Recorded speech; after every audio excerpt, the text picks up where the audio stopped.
ਸਾਡੇ ਪਿਆਰ ਦੇ ਚਮਕਦੇ ਲੇਖਾਂ ਤੇ ਡਾਢੇ ਗਮਾਂ ਦੀਆਂ ਸਿਆਹੀਆਂ ਡੁੱਲ ਗਈਆਂ।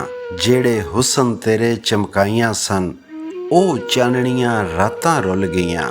ਐਸ ਇਸ਼ਕ ਨਿਮਾਣੇ ਦੇ ਧਾਗੇ ਦੀਆਂ ਕੁਝ ਏਡ ਅਵਲੜੀਆਂ ਗੁੰਝਲਾਂ ਸਨ। ਕੁਝ ਖੋਲ੍ਹਦੇ ਖੋਲ੍ਹਦੇ ਹੋਰ ਪਈਆਂ, ਕੁਝ ਪੈਂਦਿਆਂ ਪੈਂਦਿਆਂ ਖੁੱਲ੍ਹ ਗਈਆਂ।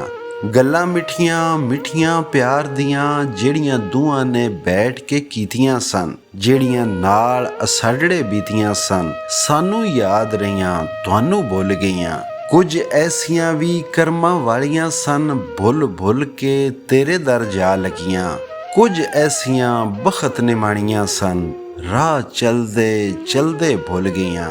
ਸਾਥੋਂ ਤੇਰੀ ਮੁਹੱਬਤ ਦੀਆਂ ਯਾਦਾਂ ਨੂੰ ਐਸ ਜੱਗ ਦਿਆਂ ਦੁਖੜਿਆਂ ਖੋਹ ਲਿੱਤਾ। ਇਹ ਯਾਦਾਂ ਕਿਹੜੀਆਂ ਨੇਮਤਾਂ ਸਨ, ਕਿਹੜੇ ਮੁੱਲ ਆਈਆਂ, ਕਿਹੜੇ ਮੁੱਲ ਗਈਆਂ। ਕਿ ਦੁਖੜੇ ਫੁੱਲਣਾ ਏ ਸਜਣਾ ਹੋਏ, ਕਦਮ ਰੱਖ ਕੇ ਇਸ਼ਕ ਮੈਦਾਨ ਦੇ ਵਿੱਚ। ਤੂੰ ਇੱਕ ਜਵਾਨੀ ਨੂੰ ਰੋਣਾ ਏ, ਇੱਥੇ ਕਈ ਜਵਾਨੀਆਂ ਰੁੱਲ ਗਈਆਂ।